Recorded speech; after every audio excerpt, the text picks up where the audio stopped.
Welcome, welcome, welcome. This is John Van Lunen, and you are listening to Treasures of the Outer Banks, episode 18. In this episode, I have John Wright from Sanctuary Vineyards.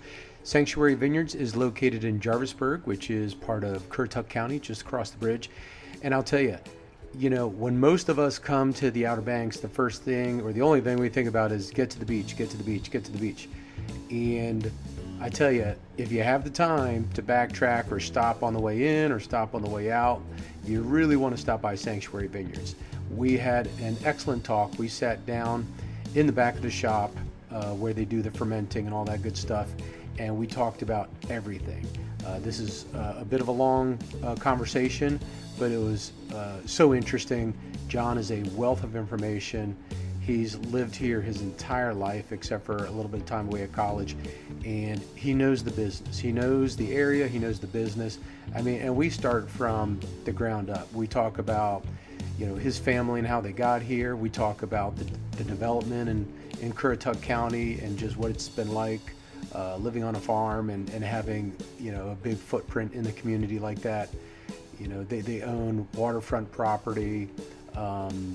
They're familiar with Dews Island and the Hunt Club over there. We talk about that very briefly.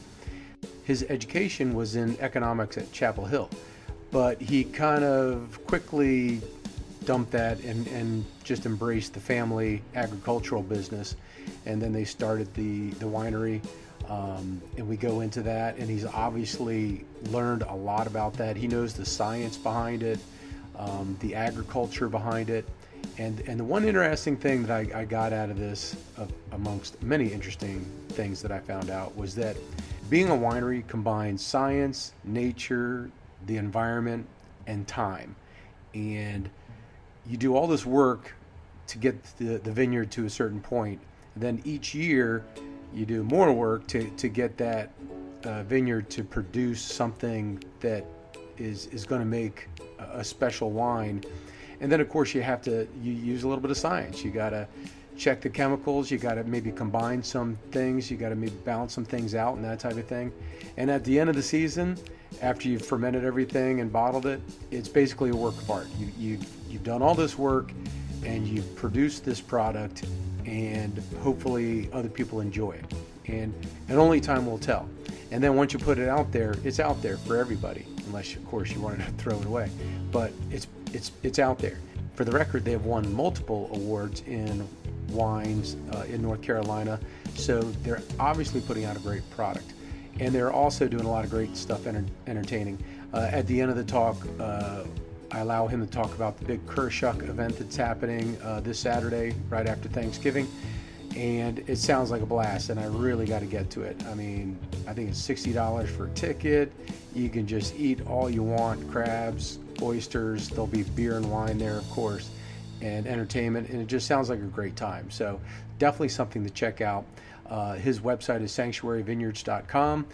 Cotton Gin is a retail store right next door, more or less right next door, and they have other branches on the beach, and that is part of the family as well. CottonGin.com will get you there. And some of the beer companies that are going to be at the Currituck this weekend are Seven Sounds, and you can find their information. They're from Elizabeth City, relatively new brewery, and you can find their information at sevensounds.beer. I didn't know that was a thing, .beer. And also Swells Brewing is a new brewery on the Outer Banks. It's in Kildover Hills on the Beach Road. Very cool place. Swellsbrewing.com if you want to check out some of their products. But they'll be at the Currituck this weekend. And again, just a great story. We're talking about preservation of Currituck County. We're talking about lifestyle, agriculture, just the whole 9 yards. And he just weaves a little bit of history and science in there just for kicks. So I think you will like this talk with John Wright of Sanctuary Vineyards. So sit back and relax. So 7th generation Wright in Currituck County. And obviously your family's been on this farm for a long time. Tell me about how far back you can think of this farm and how long they've been here. So my family had come across from Duck in the 1800s, but were not one of the original Currituck landowning families, and so accumulated farmland early on by like sharecropping, like, farming for other families, tending smaller lots, and grew the farm in that way, initially with all sorts of crops, but becoming more narrowly defined. Recently, it's like corn, wheat, and soybeans, but there was a time where we would grow melons, sweet potatoes, pack them on the farm, send them north. We accumulated some land during the Great Depression.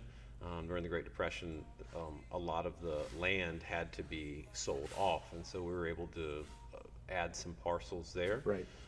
We've just never really sold any land, and so we've been able to maintain the same footprint, which is really good now to be able to diversify the farm that we have. So in a way, it's gone from growing crops just to survive to having access, watermelons, sweet potatoes, tomatoes, packing them, sending them to Norfolk. My family would market hunt for a while. Hunt clubs? Yeah, so we had a hunt club that was just our family, about a quarter mile north of the Vineyards, and in the marsh. It was destroyed in a hurricane in the 1930s, but that club was used for market gunning, so hunting birds to sell and send north to Norfolk and Baltimore. That process, that was deemed illegal, like 100 plus years ago. Right. It was really detrimental to the population. Right. But at the time, they didn't know that, so they were shooting just a lot of waterfowl and packing them in barrels and salt and sending them north. And feathers, I think, were a big part of that as well. Yes. Somebody told me that, and I don't have any sort of record of where Okay. they did anything like that, but they did not wait. They waste not, want not. They Good process point. every part of the bird. Yeah, real good point right there. So the footprint, is everything on this side of the road? What town are we in, by the way? We're in Jarvisburg. Jarvisburg. Yeah. And is everything right here behind me, behind the... It's spread around now. Yeah. My folks added some farmland up near, they call it Bertha, but it's really Idlet before you get to Barco. Yeah. So some farmland up there where they have the mud park. Yeah. Dennis Anderson's Mud Park is a lease sort of partnership with my folks. Okay. So my uncle will farm up there, and then sometimes when the mud race is like really, really cranking, he will just harvest beans or corn to make room for parking. He's done that before. I think I've heard of this. Yeah. Yeah. And that's something that he's had to do. Just that's a multiple use of that property up there, and then we farm a lot sort of along the Grandie Back Road over toward the North River. Okay. And then some of the land, though, is not agriculturally suitable, but perfect for wildlife habitat, which is something that we're into. Okay. Maintaining a good bird population. Right. And so the footprint behind me, behind the sanctuary here, how many acres would that be roughly? It's about 100 acres of farming. Okay. 300 acres when you add in some marsh, and It goes all the way to the Currituck Sound? it does. Gotcha. People often ask about, they like to talk about duck hunting. Sometimes they'll get into the island, Dew's Island. They'll get into sort of what it's like to sort of be in this area with development coming in. I get that all the time. And, because for a lot of folks, Currituck is like the next frontier of development. You're right. So if I was born in 1979, I spent the 80s sort of in a sort of old school kind of like one of those John Mellencamp songs, like where there was like a little place that would do snow cones and ice cream, and then there was an independent grocery store. There was really, if you wanted to eat, there's one or two spots, no chains. It felt like sort of this sort of throwback type community. Yep. And then they put the 4-lane in like 85 or 86, which had to be done because they were getting backups. The old bridge at Coin Jock used to be a swing bridge. Oh, yeah. It wasn't a flyover. It wasn't an overpass bridge. Right. It was just an old school swing bridge, and so you'd get 1 to 2 to 3 hour long backups. Yeah. Up to Moyock, because that was all 2-lane too. You didn't get a 4-lane until you reached Battlefield at 64. Wow. So there was a time where if you wanted to go I don't know, say you want to go to Busch Gardens, you were on a 2-lane until you got to Yeah. 64th Battlefield, which obviously is crazy. Yeah. You know, you go through Great Bridge on a 2-lane. I mean, that all changed in the mid 80s when they 4-laned it out here, and it just kind of like ramped up the visitorship. So then that's when things kind of change. And then the 90s were all about like build Corolla as fast as you can. Yeah. And then the 2000s were rebuild town, like take town KDH and tear down a lot of the salt boxes and turn them into rental homes. Right. And it's sort of like now, like post COVID, we've just decided that that's all built out. Corolla's built out, and let's go to Curry Tuck, So that Right. to me is like the next sort of theme. Yeah. So I get asked about that kind of stuff a lot. Like I'm a Marylander, native Marylander. I've been here 25 years, but I grew up and was raised in Maryland. And I remember going to Ocean City, Maryland. Now it's apples and oranges, Ocean City and the Outer Banks, but Ocean City on the other side of the little bay was nothing, just absolutely nothing. And now you go there and there's strip malls and restaurants and I think hotels and stuff like that. And I can't help but kind of compare. It's just a matter of time that, somebody looks across the bridge and I know people have looked over here and kind of tried, but nobody's had any success with it so far. But eventually somebody's going to make it stick and they're going to build strip malls and other housing and stuff like that. So anyway, that's just a theory. And there's not a lot of people selling right now, but as soon as they start to sell, it'll have like a domino effect. But one thing about Curry Tuck is like, it's not that wide. It's a really small peninsula. They'll find ways to build it to within an inch of its life. Right. I get that, but I just would hope that they would wait until like building technologies and public and private partnerships for planning have figured out a way to mitigate, impacts to the ecosystem. Yeah. And I hope if they can just wait 10 to 20 more years, then it would really be nice, because what's happened in the last 25 years is people will build 5-10 acre farmettes, and those are great for that individual landowner. It gives them space, but then what it's doing is it's like you're not allowing for any sort of high density in a really small area where a lot of people could live. So if you cut up too many of them, then you're like sending people further and further away to find that nice density. Like I used to say, like, I can't believe why anybody would want high density houses. And I did the planning board for 2 terms. And during that time, it kind of changed my opinion, which is you got to have somewhere for people to live. Yeah. And they need to be able to live sort of compact and vertically within what you can handle, elevation standard wise. And that's just like, they never really got around to it in Dare County, and it's too late now for Dare. So I sure hope they would imagine where to put that in Curry Tuck ahead of time. Yeah. And the problems in Dare are probably going to dictate some future problems for Curry Tuck. Nobody in Dare can just agree to let folks on an average salary live. It's almost like we need somewhere for these folks to live. Everybody shouts it, and then the same people just can't accept it anywhere close to them. And so what a terrible cycle to be in. Yeah, exactly. When you can't get help, and then you can't afford, you can't let people live next to you because you don't want them in your backyard. Yeah. And I don't know. I don't have a good answer.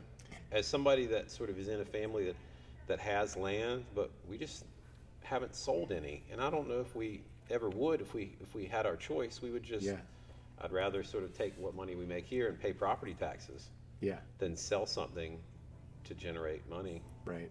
Yeah. I don't have like a really high sort of standard of living. I can coast along, and I think I just grew up with people that were pretty frugal, and there's a limit to what you can use, and there's a limit to what you can take with you. So money, I don't know. I mean, money's important, but being able to have somewhere where like your kids can walk around and have like a good open childhood among nature, that's more important to me. So I would hope to not sell it, but I know some people are, and they can't. They're going to have to. I get it. I agree with you 100%. So, by the way, is Dews Island part of your property? Dews Island is, so we own a small stake in Dew's Island by virtue of the fact that its easement is through our farm. Right. To get to Dew's Island, you have to cross our Gotcha. farm. And so over the years, we've had like a share of it because of the fact that you have to go through us to get there. And so it's had different owners over the years. The current ownership is some folks out of Florida, and a couple Is it still a hunt club? Oh yes, Yeah. oh yes. It's one of the last ones that is sort of running privately, independently. I mean, Right. You have some clubs that Pine Island that are affiliated, with Audubon or are part of sort of easements where they're not going to hunt all the time over there. They're next to a lot of development, and they're trying to preserve the birds they have over there. And so some of the Curry Tuck Club burned down and it's gone. Some of the other clubs have been sold and they've become residences, over on Knott's Island and in the back of Corova. So Dew's Island continues to be solely for the purpose of hunting. There's no private events. Nobody really goes over there other than to hunt. Yeah. And I mean, it gets a lot of traffic from people renting like boats and jet skis. So and that's how I know about Dew's Island. Is I used to rent jet skis and duck, and we did jet ski tours, and there really wasn't a whole lot to see in Currituck Sound. So well, there's Dew's Island, and sometimes there's horses over there.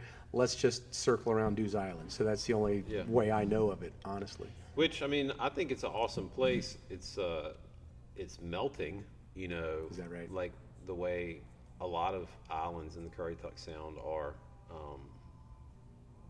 eroding. Excuse me. I knew what you're talking about. I like to call it melting because I feel like people hear erosion and they just think, well, this is some guy's like land he's losing to water, so he's losing like tax value and boo-hoo, whatever. Right. But if you start to think about, I mean, when I think of stuff melting, I realize it doesn't come back. Right. It becomes one with what's around it. So I talk to people about marsh loss and erosion.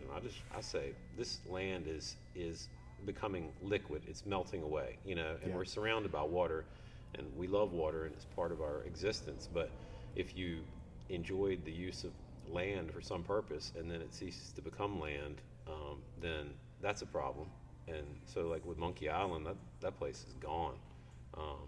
Is that right? In terms of any sort of higher use for humans, it is not. It's a rookery now, and it's a snake bed is what it is. And I haven't been close to it in 30 years because there's why go. I mean, you can look at some can't egrets. get out and walk around, right? Oh, absolutely not. I don't know anybody that really goes around there anymore. I think maybe some like Hadley Twitty will take a boat tour around there. I think I heard that, But I seriously doubt that she's trying to get anybody close to where that is. Yeah. I think I heard she wasn't allowed to get on that island for some reason. I don't think that. Yeah, and I think that it's still privately owned. But I mean, the concept of a tour around it, I think, is cool and it's fascinating. It's a good thing because if you want to see egrets, there's so many of them. Is that right? It's unbelievable. It's just that the snakes are kind of, if they're like the snakes at Dew's Island, they can be aggressive. And so getting close when there might be thousands of moccasins as opposed to just 10 or 15, I mean, it just strikes me as like kind of foolish. But like that's the fate of islands like Dew's Island, which were built up only by putting a little bit of fill on top of or around like one little bit of high ground that's there. Every other part of it is just hundreds of thousands of years of just sort of glacial silts accumulation, marsh grasses that are pretty fickle and need a certain mix of intertidal range. They don't have that tidal range anymore.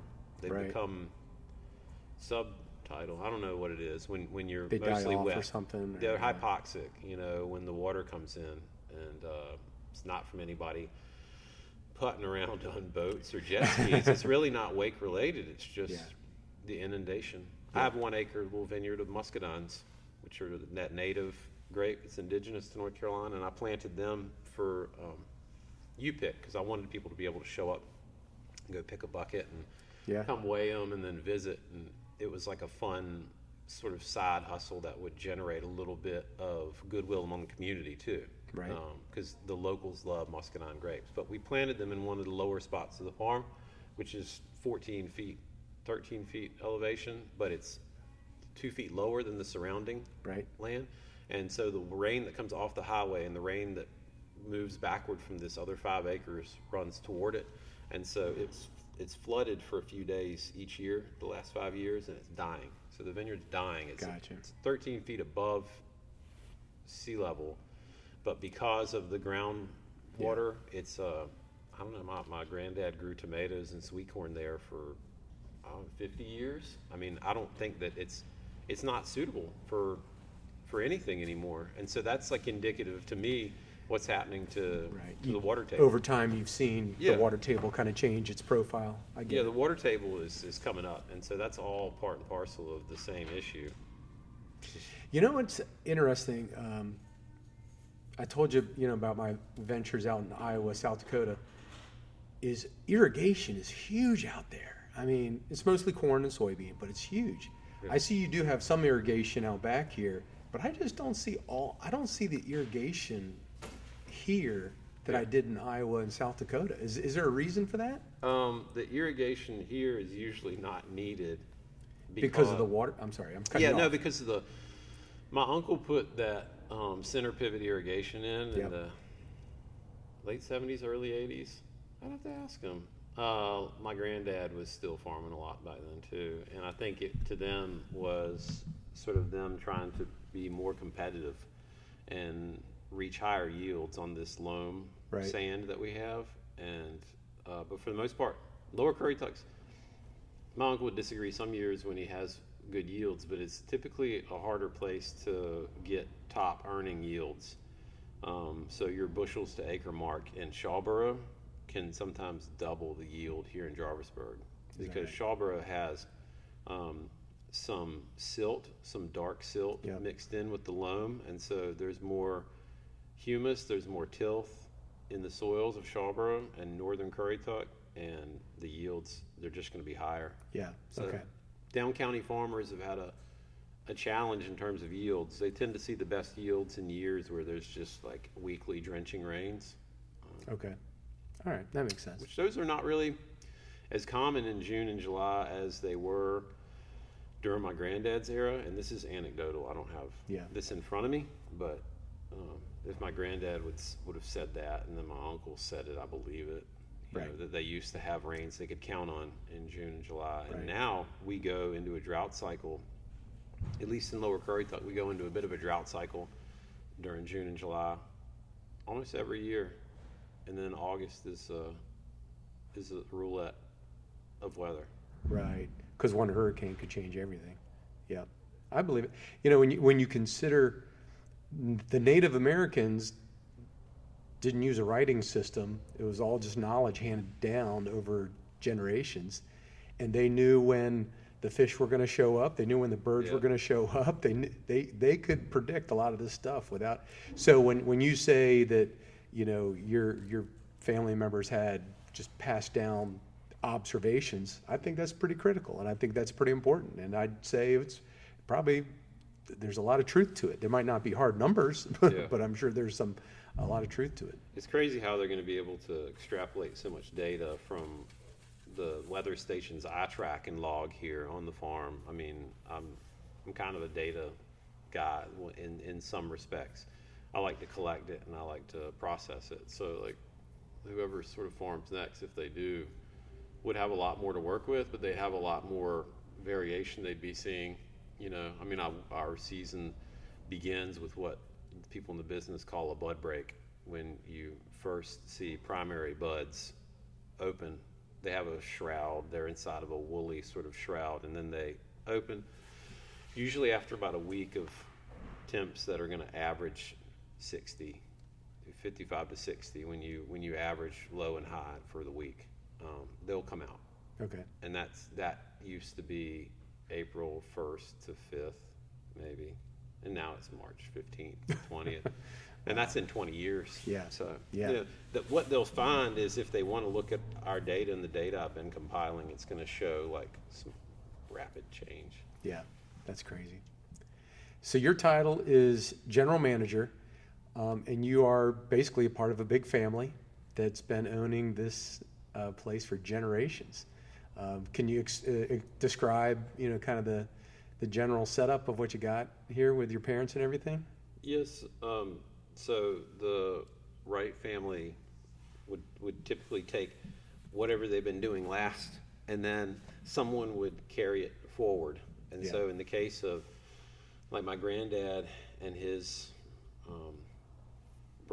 my granddad and his brother farmed together. They split some of the farm up. His brother keeping a lot of the land that's like what we'd call the Whitcomb Landing, which is a huge tract of land south of Fisher Landing Road before you get to Colonial Beach. And we still farm that just for its current owner. But my grandfather, he took sort of the farmland on this side, and then my folks took ownership of an old cotton gin. I want to say it's not old. It's old now. It burnt down, but in 2019. But at the time, it was relatively new. The owner had lost it in the Great Depression, and so my family took ownership of it because it was adjacent to our farm. Okay.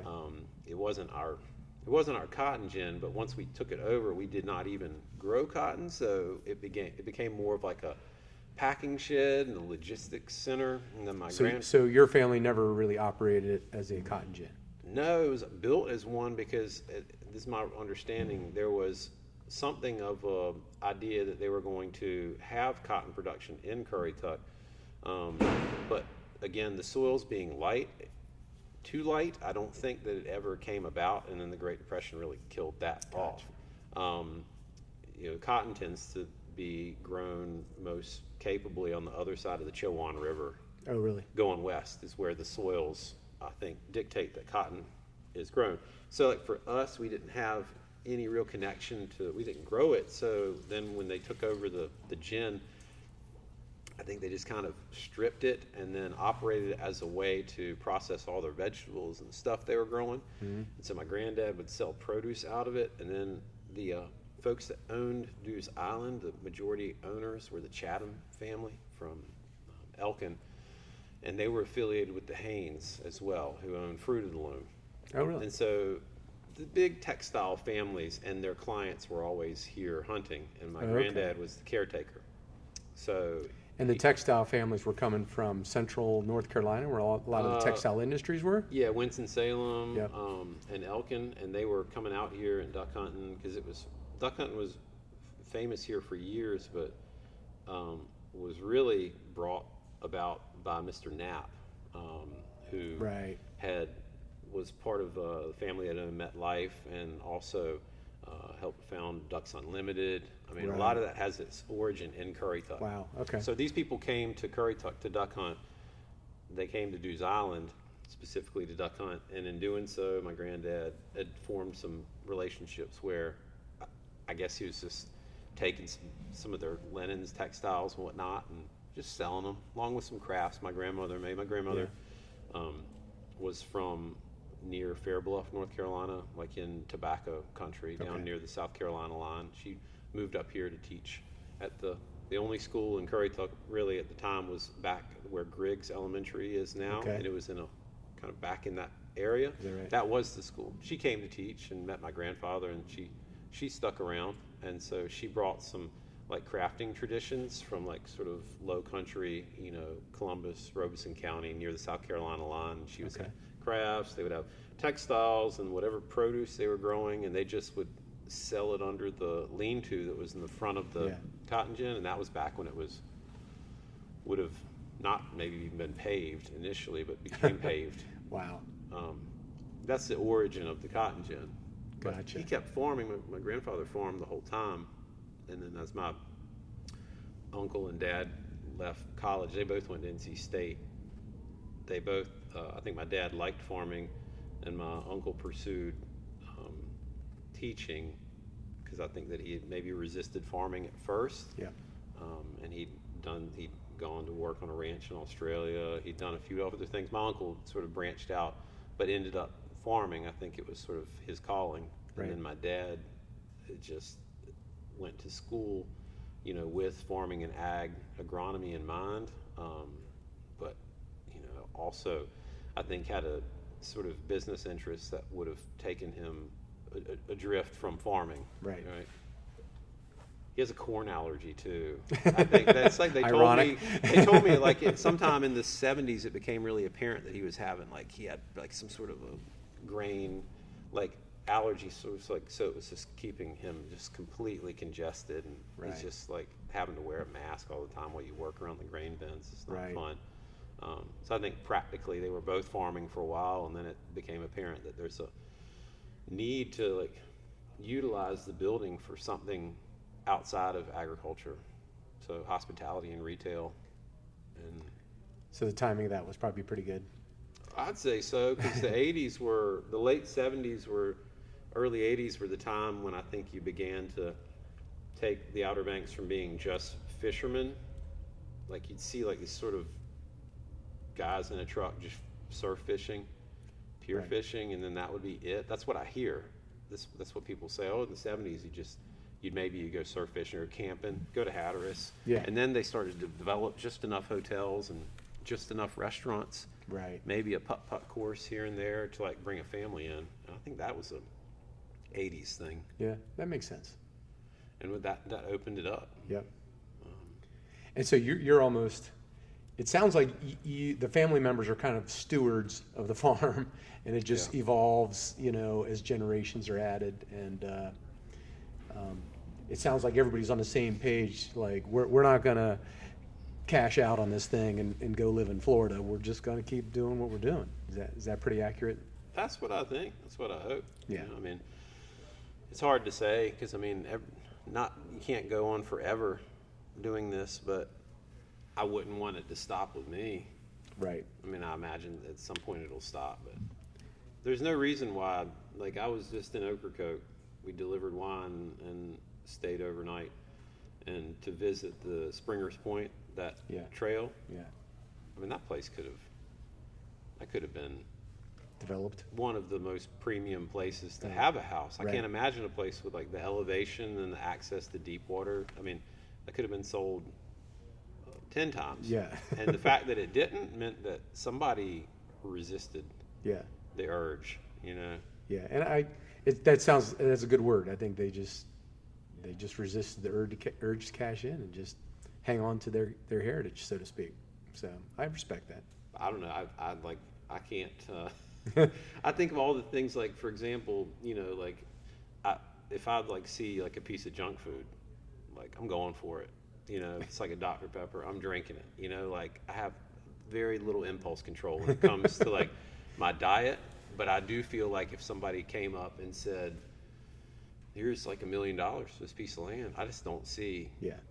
And that seems crazy, because you think about how many Dr. Peppers can you buy with $1 million? You have an endless supply of Dr. Pepper, but the fact remains the feeling of knowing there's been a lot of people already that have thought you could sell this for 100 years, and probably it's land, but it's just more than that. Yeah. It's the idea that I could just walk out here one night and just sit there and watch, one of these planes take off, or one of these sort of space shuttles, and see that. Right. And I've got no light anywhere. All the lights are off, and I've got my own little piece of history.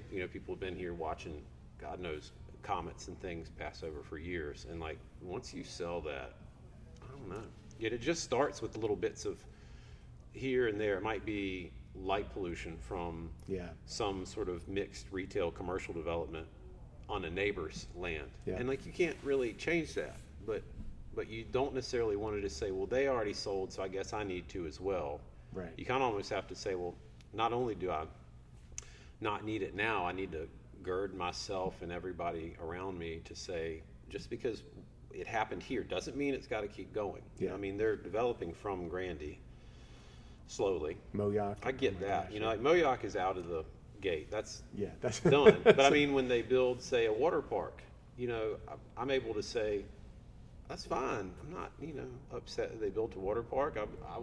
I went to the water park within a few weeks of them being open. I just said, I can't hold out any longer. It's a water park. It's hot, so I went and I had a great time. I guess there's there's a duality there where, Yeah. I mean, I'm not going to tell people they can't do something with their land, but Yeah. I'm pretty firm in my own belief that I don't need that for this. And so eventually, I wish that Jarvisburg could have like some trails that would connect the North River, which is if you turn at the Fisher Landing Road, it goes right back to the North River. It's wonderful back there. It's a nice little view of Camden, the peninsula of Camden County, and then it empties the ICWs out there. And then you could connect it. There's our elementary school over there where some of my kids go, and then you come up here to BJ's, get barbecue. Then there's us. You got eventually the Weeping Radish will reopen. It's a nice little. It's 2 little farm stands. It's a nice little spot. Yeah. It doesn't really need like a lot of commercial activity. If Grandy wants to keep doing that, then if you left little like green sort of corridors Right. between them, just if not for humans and for animals, they need some green space. Yeah. I mean, they need to be able to move and get about. You can't just cut off all their access. So I think long term, it'll develop heavily, but my thoughts would be that we could, if anything, develop some kind of a park here.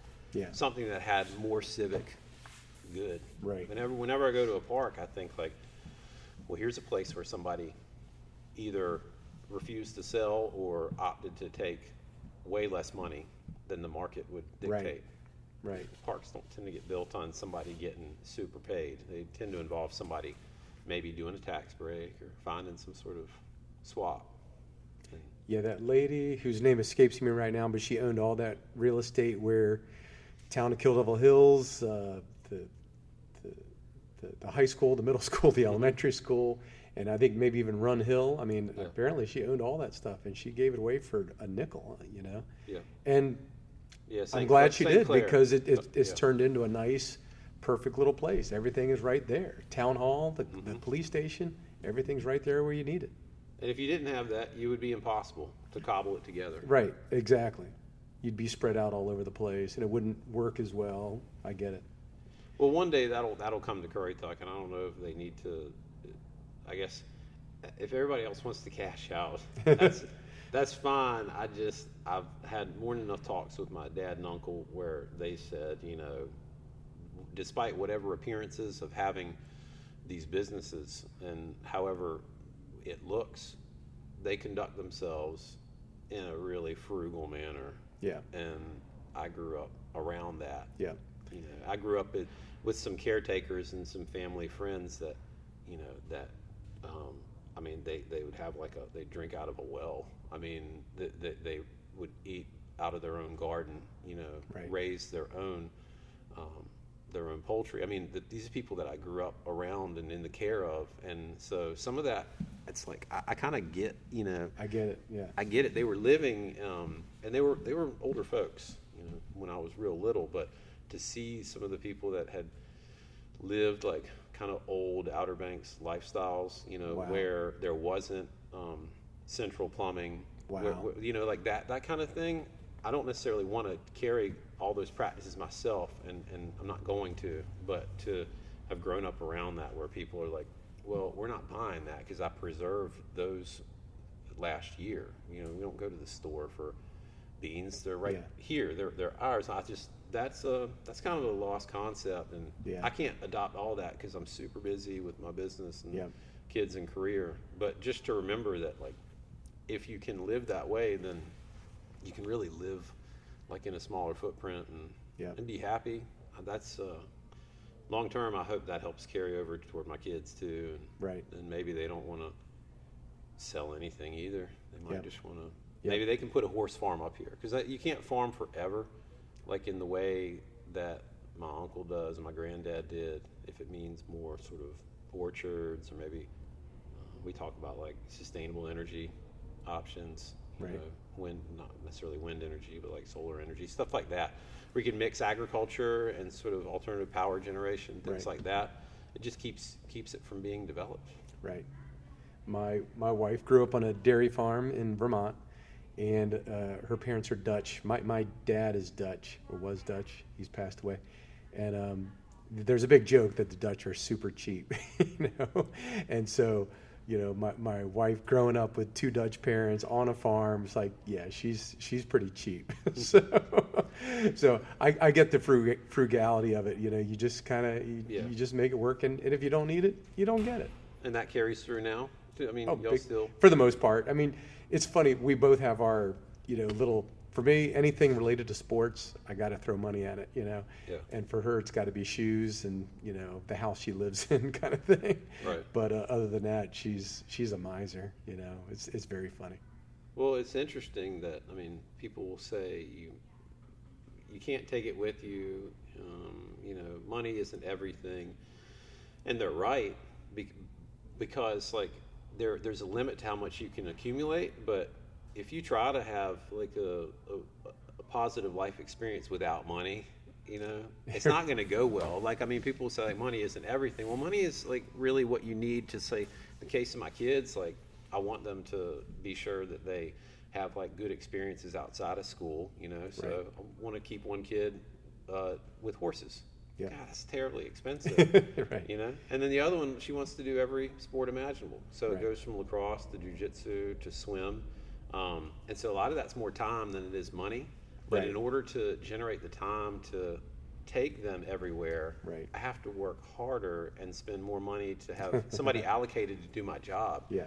So like, yeah, whatever it takes in order to just make my kids happy, I'm cool with spending that amount of money. But anything else, I don't need it. Exactly. I follow you. Yeah. So the family decides to grow a vineyard.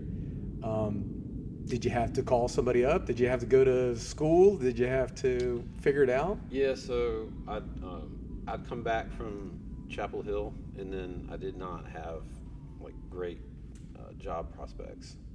I did not do. I think I did pretty well here, going to public schools here, and then when I got there, my study habits weren't the best. I probably decided to maybe sample the nightlife. Sure. And so anyway, I got out of Chapel Hill with a degree, but nobody was like begging me to come to New York or Right. DC or Atlanta to do any banking, or like any finance stuff. So I came home and just figured I would sort of wait a year. I graduated right after September 11th, so I'd interned with an investment bank, but with an investment firm, but there's no job prospects there. I mean, after September 11th, there's not only a hiring freeze at most of the firms, but there was just a general feeling that they were not going to be hiring for that class in large part because they needed to see what the industry was going to Right. do. So it was sort of a holding period, like a holding pattern. I moved home. And then while I was here, I did not have the idea for a vineyard. My uncle and dad had been, I don't know if they were cruising up to Knott's Island for some decoys. They'll buy decoys. Okay.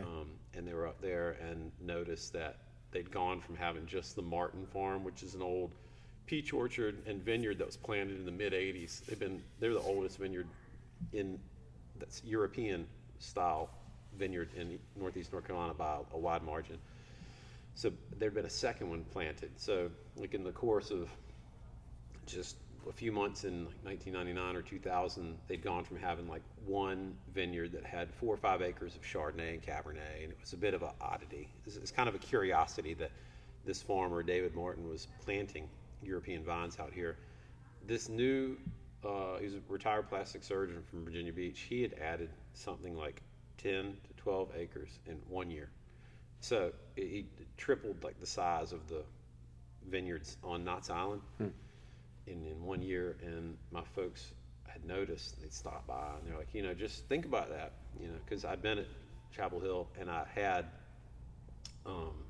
drank wine at Chapel a lot.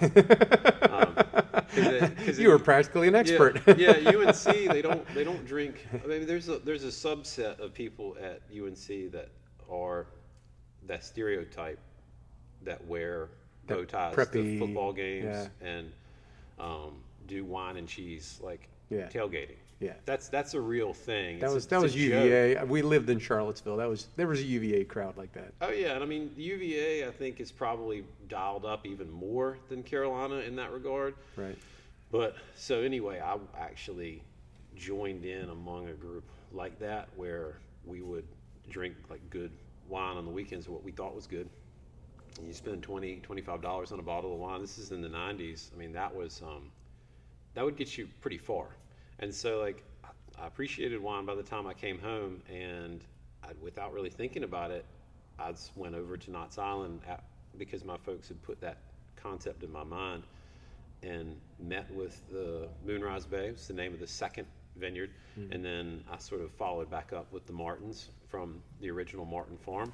And between the two of them, over the next few years, they were giving me all the sort of intel I needed to know how to plant a vineyard. And were your parents, were they just trying to open up a door to kind of, well, you know what, if you want to stick around and farm with us, awesome. Was that kind of the long-term plan? I think they thought it was just like so for example, for a time, my uncle grew cotton. And this was when the market price for cotton was strong enough that we felt like it could be sustained. And I don't recall if it had something to do with NAFTA or the way the global trade controls on cotton were running, or if there was a problem in the Middle East and Asia, but cotton was just the thing to grow. And so we had cotton like next to the cotton gin, and it was just the most curious thing that people wanted to pull over. They didn't know what it was. They just wanted to walk in it. They would get tore up walking through it. And it was like a curiosity. Yeah. And I think that my folks said, well, you know what? We had to take the cotton out because they had issues with like a blight and weevils, and it was bad. So they got rid of everything before the gear, all the equipment lost all its value. They needed something, I think, like, what's this sort of cool thing that's next to the cotton gin that looks interesting? Right. And that's what we planted. We did like a half acre on one side and a whole acre on the other side. And we were just going to send the grapes up to the Moonrise Bay facility and have them make it. And we did that until 2008, when their owner had some health issues and needed to sell. And they sold to somebody that was going to develop it. They weren't going to continue it as a vineyard. Gotcha. Knott's Island is pretty far off the beaten path, and it's close to Virginia Beach. And I mean, one of these days, people are just going to see Knott's Island as like this really cool rural extension of Virginia Beach, but they're not going to let that go anytime soon. Knott's Island is its own independent sort of republic of Currituck, and you couldn't get enough people over there to support that winery, and they had to hang it up. When they did, we had to come into this building, and we had to open this up in 2009. And you acquired the equipment to do all the fermentation, all the bottling and stuff yourself? Yeah, well, we started piecemeal. We bought a lot of the stuff from Moonrise Bay when they went out. Right.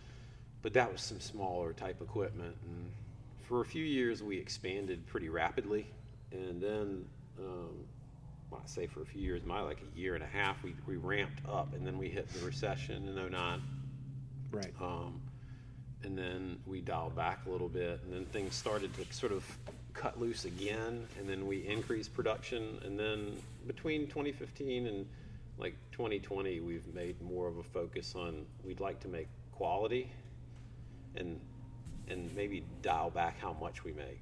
So instead of just fighting to make a $15 bottle of wine and be on the shelf with these other wines that are made with such cost-cutting precision, we can't do that. Right. So just out of curiosity, how long does it take for a vineyard to be mature enough to produce enough grapes? 3 years minimum. So, and are you just planting little cuttings or saplings, and they just take about 3 years to get up to maturity? Yeah, it's a bare root, dormant bare rooted vines. So the rootstock is typically American in origin, and then it's grafted. The European vine is grafted onto the American rootstock, and that prevents these root-borne diseases that are endemic to the U.S. Gotcha. And do you have to go to a special supplier to get these European vines? So they raise the stock in places like New York, California, Washington State. You buy them from the nursery, and you just buy them in the rootstock and scion combination that you want. So in our case, we like these rootstocks that tolerate sand. They tolerate a little bit of salt in the water. Yeah. They are nematode resistant, so it limits us to like a few different rootstocks. Okay. And then I get the vine that I want on top, so like that barrel is Cabernet Franc, is CF, and this one's Syrah. So I'll ask for Syrah, and I'll ask for the particular clone number. So with Syrah, there's probably like 100 different clones that you could choose from around the world, and we'll go with the ones that now I kind of know what clones work. I've had some clones that didn't work. And when you say work or don't work, you're talking about their survival rate on the vine, or being a vine. Yeah, like the vines are not gonna die unless they get a bite from a bug that's carrying this. There's a bacterium that's spread by leafhoppers. It's really bad, called Pierce's disease. That's a terminal vine disease for European vines in warm climates. They can get crown gall from the dirt, having some bacteria in it, but for the most part, the vines, they could probably live like 25 to 50 years in this climate before they would tap out from old age. Is that right? But we're finding that they tend to live like 10 to 15. Just because there's little bit, there's always something that takes them down. Whether it's that vine disease, with the trunk disease, or whether it's the Pierce's disease, that sort of viral issue that's spread. Now that just leads me off to Mother Vineyard over on Manio Island. That thing's been around for hundreds of years. Yeah. Has that thing just been able to adapt to everything that it's native. come up against? It's muscadine. Yeah. Muscadine. You can't really kill them. You can kill them with pesticide, hypoxia, like what we have, where the water takes over the root system. Right. But yeah, I feel like that there was a utility crew that's put dicamba on. I heard that. Yeah. Or paraquat, or something. Got it. They accidentally poisoned it and almost killed the whole thing. Jeez. Yeah, and it'll never be the same. The vine won't. Is that right? Because whenever we get drift on our vines, they really mess them up. They change. When you say drift from somebody using some kind of a pesticide on a local farm. Yeah. And the local farmers, our neighbors, they really that never seems to be the problem, because they're not spraying the stuff that gets us. It can sometimes be, you just never know who's spraying what, whether it's some sort of road crew, or if it is drifting in from like a higher elevation. Sometimes you get aerial spraying. I mean, we communicate enough with the other growers around that we all are comfortable with each other. That's cool. But it's hard to know. Sometimes, you just never know where this is coming from. You get individual vines seem to have some toxicity, but they're like little people. They are all different. Yeah. And I'm sorry, I'm kind of digressing a little bit, but Mother Vineyard, because it's a vine that's just hundreds of years old, do you think it's still producing good grapes? I mean, does it matter how old that vine is? I think they can produce grapes at almost any age, but they're going to have a very small crop. As they age? As they age, yes. So my house that I moved into in 2015, the house is from 1860. It's an old farmhouse, and it has a small muscadine vine behind it that appears to have been planted in 1920 is our best guess. Wow. And it had not been pruned for several years before we moved in. Wow. So I pruned it back. And when you have a vine of that age, you have to prune it. Basically, you have to almost kill it and then leave little nodes where it can survive. So basically, take it back to nubs and then leave little escape hatches where some shoots can come out in case you need to saw that big cuts back the year after. Yeah. So basically, the big cuts looked almost dead, but then the little escape hatches, like the release valves, sent some shoots out. Interesting. And those shoots were dormant for 2 years, and then last year they started bearing fruit. Huh. But not a whole lot. Yeah. I mean, that vine is not paying its way. If I was looking for fruit. Right. And a lot of our vines here, they don't really pay their way, so we start to cut them out after about 15 years. Is that right? If they take me like 5 to 10 minutes just to prune in the winter, and then we put 15 to 20 manual passes on it with our labor, and then it only gives us like 3 clusters. I'm probably gonna pull that vine out with the tractor. Right. Most of the plants should be giving me like 20 clusters. And when they give me half of that, I can sort of look aside if the chemistry is good. But if it's like 3-4 clusters in that plant, we've spent too much Right. for too little. So you've obviously done the homework. What was the learning curve? I mean, and did you lean on your dad and uncle at all, just in basic farming knowledge? I think that for us, the farming that we've done was not preparing any of us for this. Yeah, so right. I got a certificate from Cal Davis, and it took about 3 years, and I did some online. I did mostly online, but I would go in person to COA and do lab work.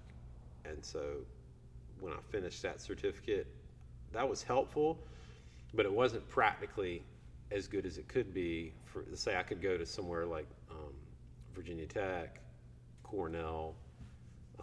There's great schools like Surrey, which is in Dobson. It's like a junior college, but they have a dedicated wine program. Is that right? Yeah. So our winemaker went there, and that's where I would tell anybody to go, because you're going to learn with people that are growing here. I have a certificate from a place where people go when you want to make wine in ideal situations.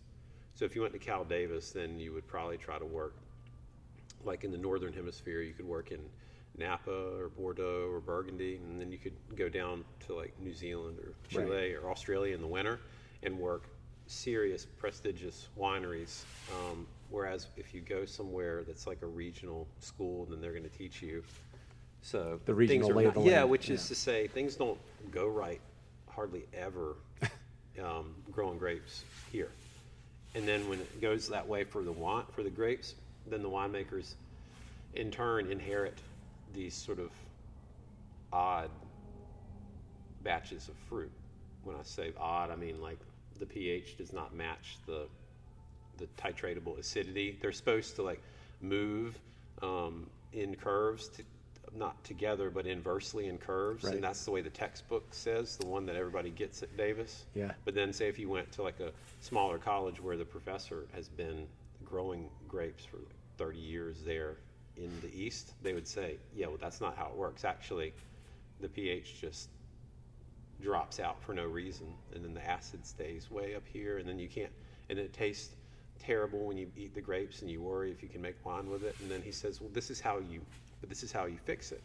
You find these other grapes from another grower that are lower pH but lower acid. Right? Okay. You blend together, or maybe you need to add some of these sort of natural sort of additives, and then you let them ferment and then settle out, and then you rack the wine naturally with the appropriate flavor. And you'd never learn that at one of the bigger sort of like at Fresno State or Washington State. I don't think they teach you that because they're growing fruit in nearly ideal conditions. Right.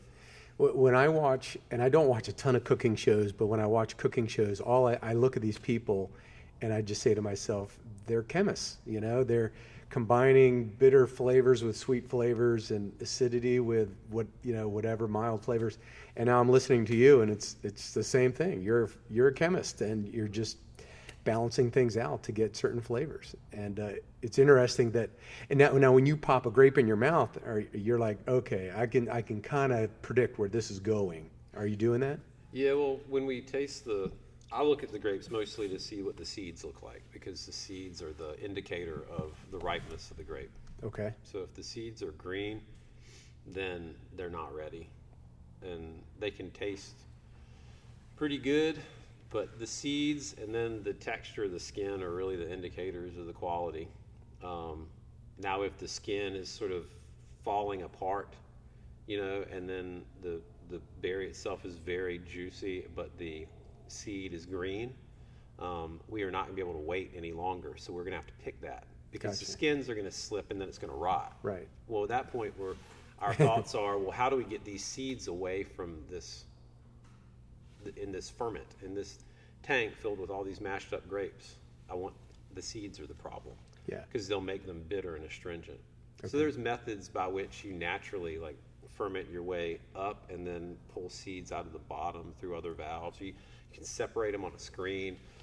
Those are all expensive and sort of labor intensive processes, but they'll help you make the wine you need to make. Right. But yeah, like in California, the skin would be firm, the berry would have high sugar, and the seed would be lightly brown, and then you'd pick it and then go home, and the wine would be like $500 a bottle. But we just don't ever get that. I'd say like twice in, it's my 21st vintage coming up, maybe.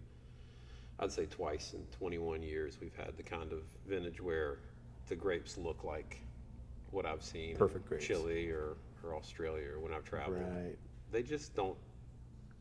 It is what it is. I mean, it's the climate gives you, the farm gives you, the climate gives you, everything gives you the product, and then you make the wine with it. You will not beat nature. Right. So you could also just grow muscadine grapes and then not have a care in the world and make wine. It's just for us, like for me, the muscadine wines, they taste the same every year. Is that right? They almost always have the same exact flavor. You know pretty much exactly when you're going to pick them. Maybe they're just not as challenging, and the risk and reward ratio is really skewed with the European grapes that we grow. But I don't know. I sometimes wonder exactly why we persist with it. But I'm 43, so I'm kind of in it now.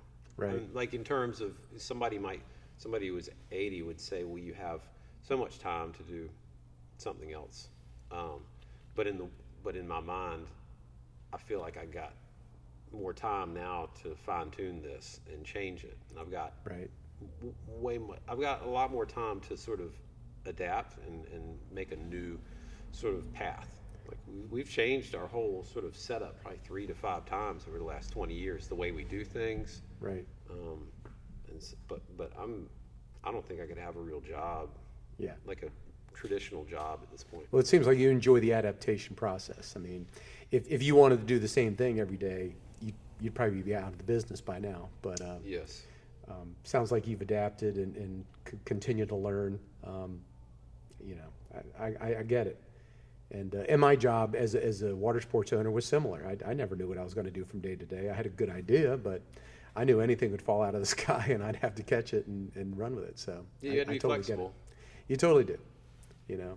Which, by the way, I think makes me a better coach. It has made me a better coach over the years, because you're going to be in a situation and things aren't going to go your way. You got to be ready to adapt with what's going on around you. I could not coach. I can't. As I've gotten older, I can't watch Carolina basketball anymore.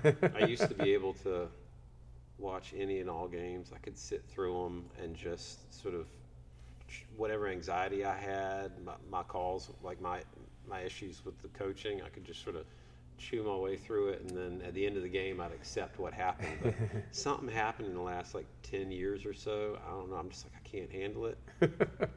And Roy, he was an amazing coach. But I'd sit there and I'd be like, what are you doing? And then I'm sitting there thinking, what am I doing? Asking you what you're doing. I'm on a couch in Currituck. Right. I have no place telling you what to do. Right. But in my mind, I'm sitting there thinking, gosh, you could have done things so differently. That's why I think that coaching is like one of those like totally underappreciated sort of jobs. A little bit. Well, I mean, at the pay scale and level at which most coaches are. Yeah. I think that is wildly overpaid for some professions. Oh, for some professions, absolutely. Yep. But I think the folks that are coaching on like the high school level, they're not getting paid enough. I don't know how they survive. I mean, they're at school at 7:45 and they get off the field around 5:30 or 6, and I don't know how they survive. I don't know how they have time to do anything else. So we've been watching Friday Night Lights, my wife and I, because we just run out of stuff to watch, and we seem to have been able to agree on it. And I realize that's not at all what it's like, sort of coaching any sports around here. Right. But it's kind of interesting to see, the way that people try to balance being an educator with being a role model and being a coach at the same time, and how, at least when I was growing up still, that seemed to be all the coaches had to teach too. Nobody was really just oh, I'm just the coach here. Right. They were your math teacher too. You know, and they were like out there putting people on the bus, and they might be breaking up a fight. And I was thinking, gosh, that seems like a and they're tough correcting papers, Yeah. and like, if you're me, you're breaking down film and entering stats, and it's everybody just keeps wanting more and more. So how do you see the business evolving from here? That changes every few weeks.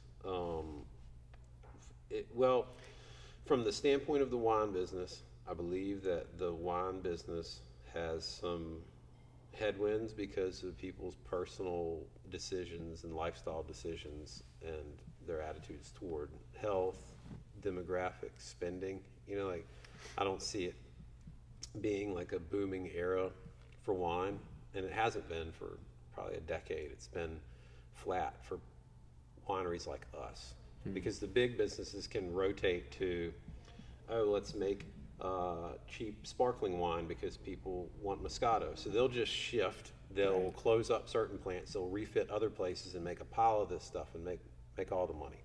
And then it's like, so we can put wine into seltzers and we can repackage our winery as like a wine seltzer plant. So they're really nimble and they're agile. But places like us, we have vines that we put in, 10 years ago that are barely just paying for themselves already. And I need 10 more years out of them before they really make it. So like seeing what's happening now where people, they're not drinking quite as much wine, and that's okay. Because wine technically is like not something that you should be just filling yourself with all the time. Right. And that's just the fact. That's the facts. And so we want people to enjoy it, and we want it to be like part of their table and their family and their culture when they gather. Right. But I don't necessarily need people to pile up cases of wine, and go like just drinking a bunch of wine by themselves. Right. I don't need that either. Yeah. And so like there was a phase where people were like pounding wine after COVID, but it was like but it was cheaper wine, and it wasn't necessarily, they weren't coming out here and enjoying like being in Currituck and going to the farmer's market and maybe getting some barbecue or looking for antiques and doing like sort of fun like Currituck day. They weren't doing that. They were just buying wine and staying home, and we weren't compatible with that. And I hope they come back around to experience-based tourism, and I hope we continue to grow like our local partnerships with locals here as well as local businesses and nonprofits. And I hope that if that synergy continues, we can go like 20, 25 more years probably. That's the idea. And at that point, I don't know, there might be so much housing around here that we have to do less farming, because the footprint of our ag operations might impinge or might be infringed upon by development. And we already we try to keep birds out. We net our vines. We have propane cannons that fire like sounds like a cannon, and that is a lot for the neighbors. And that's I'm not going to say that like we're going to do away with that completely, but finding a way to keep birds from eating our crops, it's kind of important, while scaring them, while not affecting the quality of life of our growing community, is a challenge. And that's not a 20-year challenge. That's a next year challenge. Right. Well, it sounds like you've kind of settled into a niche you're comfortable with, that small vineyard farm, and in serving mostly the local people, tourism, all that stuff. So it sounds like you're pretty content with where things are right now, and kind of see where things go as needed. Yeah, I'm not trying to perfect anything anymore. I think I've figured out that there's gonna be some folks around here that will never come over here and try the wine. It's like, I don't know if it's just kryptonite, like stopping once they've left the beach. And, they just got to get to Target, or they got to go to the airport, and they got nothing else to do, but like they can't stop. I'm never going to get those people to stop. And then I got some folks that have had a couple bad North Carolina wines in the past. Possibly they were too sweet. Possibly they were mishandled. Possibly they just were served like in the sort of inappropriate setting where they weren't matched with the food. And so therefore, if we are going to pay for the sins of whatever bad wine experience they had. I mean, I hear from countless regional wineries that are like, yeah, somebody came up to, Maryland and they had some like blueberry spritzer and they hated it and they assumed that all Maryland wine was like a blueberry spritzer. Right. And there you go. And that's your customer that you have to like fight to get them back. I used to do a lot of that. Like, please come. I promise you it's good. And then I was like, you know what? Like, it is good. It's the best that we can make with all the sort of resources we have and the years we put into it. We're comfortable with it. It's a good wine. They've won best wine in the state. Like, George, we're like 2 out of 5 years. Yeah, so we won the best red wine in the state like 2 out of 5 Nice. years. I mean, we really have tried. I mean, and there's medals and things, and some folks are not going to, they just don't care. Yeah. And I get it, because wine from Currituck is something that a lot of people, they can't wrap their minds around. Is that right? Yeah. But I mean, as soon as they've had a glass of wine, they say, oh, that's really nice. And it's even better if they have it with friends. It's even better if they have it here with friends and we can talk to them about it and explain it. But for a lot of people, they are here all the time. They love it. They're part of our wine club. They're really loyal. And they're almost like part of our family. And so nurturing that is probably what we're best at. Nice. And I don't think for quality-wise, I mean, we'd love to make the best wines we can, but when we say send it into Raleigh and it wins the Wine Growers Cup, we're really happy about that. But we don't necessarily sit around waiting to pick the grapes, hoping that they're tasting just right so that we think that they could win some award. When like this fall, we didn't have hurricanes, we were able to wait. We just almost ready. No, wait another week. Almost ready. And there's some really cool wines in the barrel from this year. They just might have what it takes to be some of the best wines in the state. Nice. But I mean, ultimately, they were the best wines that we could make here in this year. And I don't know how they'll stack up, but Right. we gave it our best shot. Yeah. In the end, you take, like you said it earlier, you take what you got. Yeah. Environmentally and whatever else, and Like, go. I don't know if we're get it. leaving it all on the field, as you would say. I mean, there's some years where I think like I didn't leave it all on the field. Like I took a couple days off in July, and I should have been here taking those leaves from under that canopy so that the wind could blow through, and when it rained 5 inches, they wouldn't get that rot. Right. But I bet every year I have some regret over something where I said I should have just stayed here that day. I should have brought this crew in. I should have bought this machine to do this thing. Yeah, I think if you're excelling at anything, you're always rehashing things in your mind, because you're always looking to, get better, learn, make improvements. If you're not, you're just destined to do the same thing over and over again, right? Yeah. Do you still have? Is there still a shuttle that comes from Duck to come out here? Yeah, it's Kitty Hawk Kites runs it. Right. That's pretty cool, I must say. When I heard that, I thought that was genius. Yeah, it's called the Vineyard Voyage, and the captain, Captain Brian, he's got Jones Brothers, and it's pretty slick. I mean, Yep. it is. It's probably an inspected boat because he's. Oh yeah, it's got all the seats and rails Yeah. and everything. Sort of like it's got little restrained areas where you can tie everything down. It's Coast Guard. It's all inspected, and it looks like when it's back there in the creek next to my boat and the other juniper boats that we hunt out of, or that we cut sedge and stuff the blinds with. It just really looks way out of. It looks like it doesn't belong back there. It is just too nice. Right. So when the people get on, they're really surprised by, like, it's a comfortable ride. I mean, there's some days where there's nothing he can do about it. He's got a quarter through, and then they'll get sprayed a little bit, but it's usually part of like the experience. Yeah. And most days that he's running it, he only runs it May through September. So you're not going to come out and freeze. Yeah.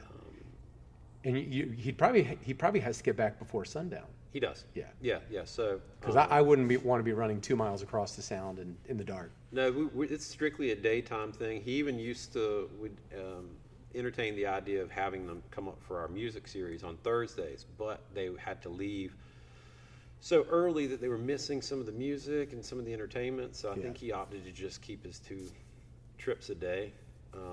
And then you can you ride through like a modified truck with seating on the back through the creek along the impoundments where all the ducks live. And during that time, we're usually growing crops in them.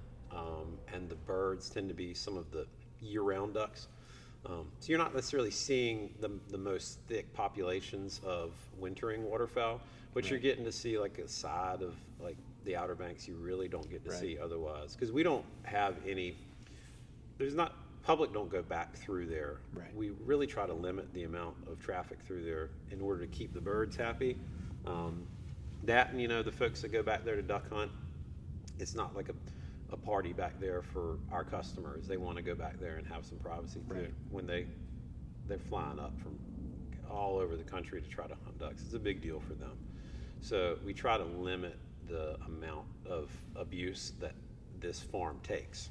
Right. We got a lot of traffic up here, and I like to let people walk around. We put picnic tables around in the vineyard. They can kind of walk around on a self-guided walk, but when it comes to the back of the farm where it meets the marsh, that's a pretty sensitive area. So there's nothing paved back there. Gotcha. To minimize. There's no vehicles on Dews Island. It's golf cart.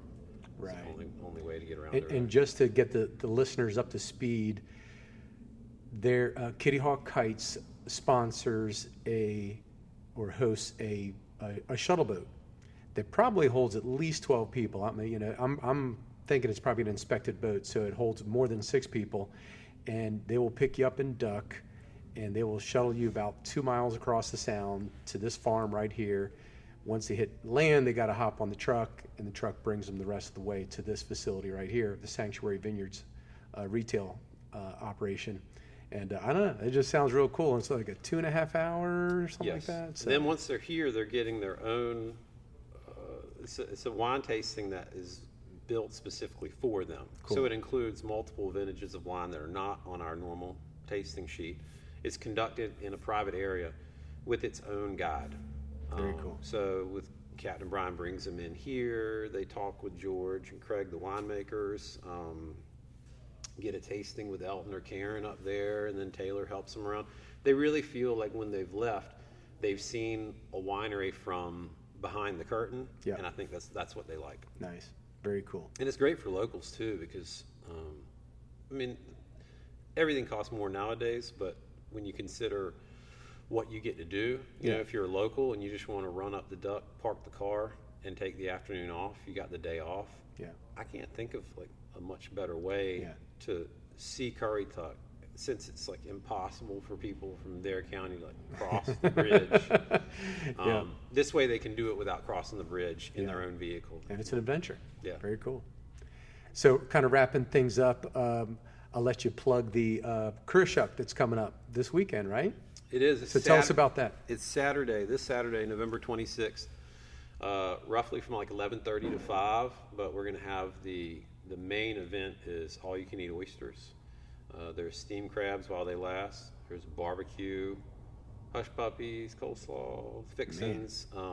Then there's going to be, so that's all you can eat.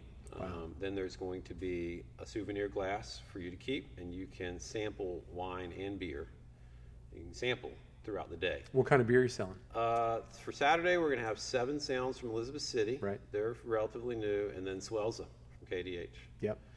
So that way you have 7 Sounds does like some really good traditional styles, and I think, like I'd say, they have some of those beers where you may not want like the fruity pebble sour, whatever it is.